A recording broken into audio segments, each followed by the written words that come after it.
Hello students, this is Mr. Bryson and his friendly pet microscope, and I wanted to talk to you a little bit about how to use a microscope. First of all, let's talk about parts.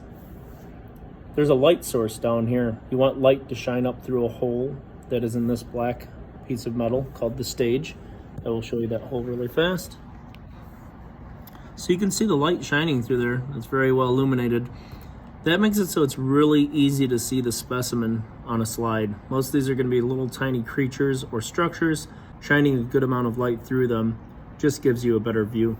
That light is adjustable with a wheel on the front. This thing is called the stage. It's a platform that you would be setting the microscope slide on. Right underneath the stage there's a wheel, and that wheel, as you turn it, will make the hole in the stage have more or less light pass through it. So I'm going to put you underneath the microscope for a second. And you can see these various size holes here as I turn the wheel will line up with the hole that's in the stage.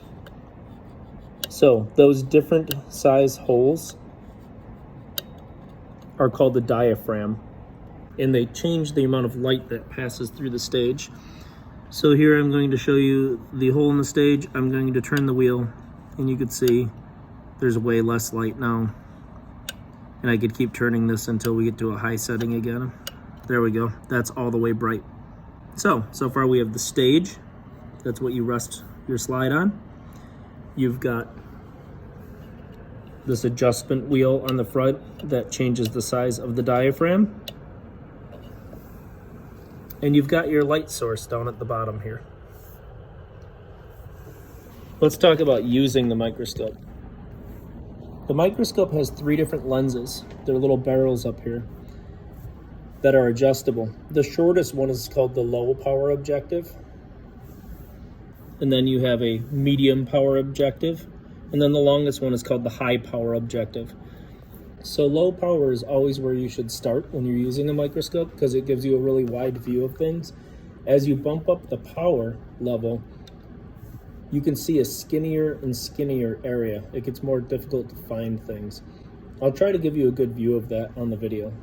So those are called the objective lenses, and I always think of the objective lens as close to the object that you're going to view, because the slide will be resting on the stage there.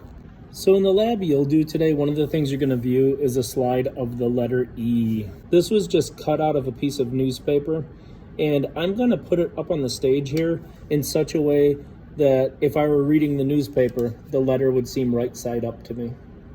So step 1 is to put your slide on the stage and then put these little metal clips on it. And I'm going to make sure it looks like that letter E is right in the middle of that diaphragm hole in the middle of the stage.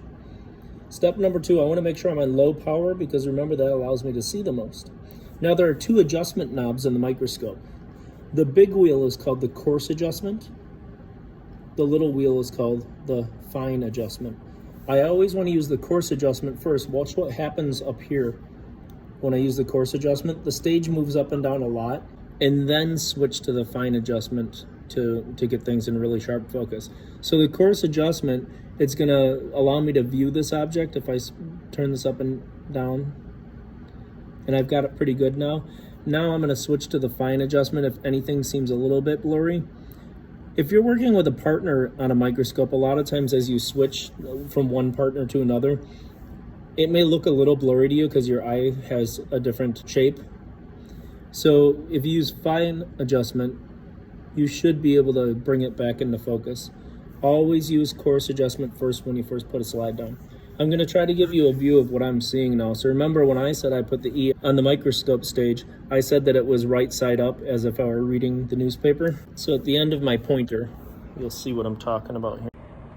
Now it's your turn to look in the microscope. I've got the slide so that the letter E looks right side up as if I were reading the newspaper. You can see it pretty well in the video here. Now I'm going to look through the other lens on a microscope. Remember, the one down here was called the objective lens because it's closest to the object. This one's called the ocular, which just means eye lens. Some people call it the eyepiece as well, where you actually put your eye up to. So the ocular lens, the one close to your eye, and then there's the objective lens closest to the object. So let's see what that letter E looks like if I look through the microscope. There it is. Sorry, I've got to work on stability of my hand here. I don't have a bracket to attach this to at the moment. So looking through the microscope, the E looks different than when I looked at it sitting on the stage.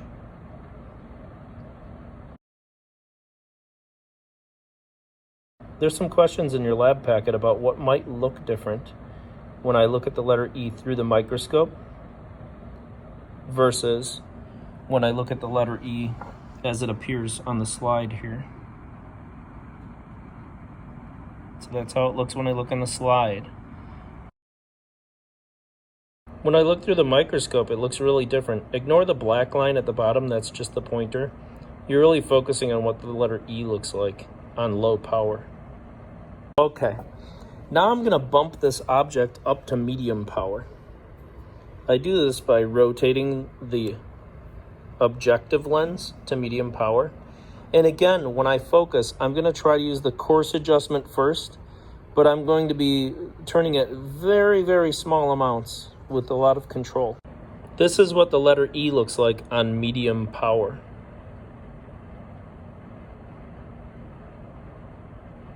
And now I'm going to bump it up to high power. Notice that the difference between medium and low power is that I can't see the white area around the E so much anymore. I'm more zoomed into one location.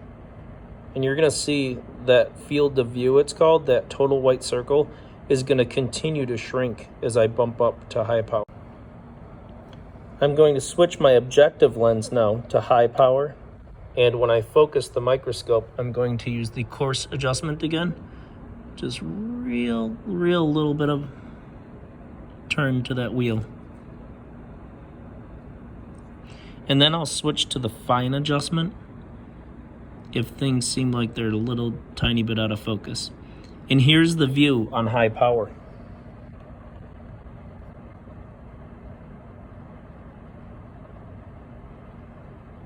It's not even recognizable as the letter E anymore. What you're looking at is the crossbar from the E. You can't even see the curved part. I can move the slide so you'll be able to see more of the curvature, but we're so zoomed in and we could see so little of the E. So I've moved over so you could see the curved part of the E. But we're so zoomed in you can't even recognize it as a letter E. That's why it's important to start on low power when you're finding an object, because on high power you don't see much of the field of view. And it's really hard to locate things or recognize what they are. So ladies and gentlemen, that is the microscope. Remember, always start on the low power objective. That's the shortest tube. Place your microscope slide on the stage so that the specimen you want to view has light shining on it that is going up through the hole in the stage called the diaphragm. And remember that your diaphragm is adjustable on the front. You can move this wheel to adjust the amount of light that passes through your specimen. One thing I didn't tell you is how to figure out total magnification, how much you're zoomed in on an object. So right now I have a little insect on my slide called Drosophila. The common name of Drosophila is a fruit fly. So we're going to see a zoomed in view of a fruit fly. So the eyepiece lens magnifies things 10 times, but then the objective lens also has a magnification. And the way I figure out total magnification is I'll multiply the magnification of this lens by the magnification of the objective lens. So at low power, I'm going to multiply my ocular lens of 10 times magnification times my objective lens. In order to figure out what the objective lens magnification is, I just read the numbers. This says 4x on it. So total magnification is ocular lens times objective lens. 10 times 4 tells me that I'm going to view this fly at 40 times magnification. And he's beautiful. I'll give you a look. Ooh, pretty. He's got some nice hairs on his back and a little bit of hair on his head. Isn't he cute? Remember, the black line at the bottom is just the pointer from the microscope. I could rotate the eyepiece so I could move the pointer to different areas. So let's pretend I was trying to explain to you parts of a fly.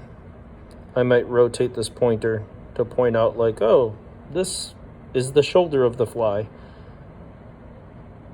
I'd probably want to teach you more technical terms than that, but just showing you that you could point out different things by rotating the pointer. So let's bump up to medium power magnification. Okay, back in microscope land here. Remember, eyepiece is always 10 times magnification, but these objective lenses can be switched. So I'm now going to rotate to the medium power objective lens, and I'm going to read the number on the side of it. This says 10. So I'm going to leave it up to you on your worksheet to figure out what total magnification is if your eyepiece is 10 times magnification and your objective piece is 10 times magnification. I'm going to start with the coarse adjustment when I view the fly, and I'm just going to fine tune him so that I can see some detail. I'm zoomed in on his head and you can still see his shoulder area. His head is in 3 dimensions, so it's hard to see it all at once. And I'll show you as you rock the adjustment back and forth, you could see different portions of his head. So his eyeball sticks out a lot toward us, so it's hard to focus on everything at once, but I'll try to give you a good view and rock the focus in and out so you can see how it's 3-dimensional.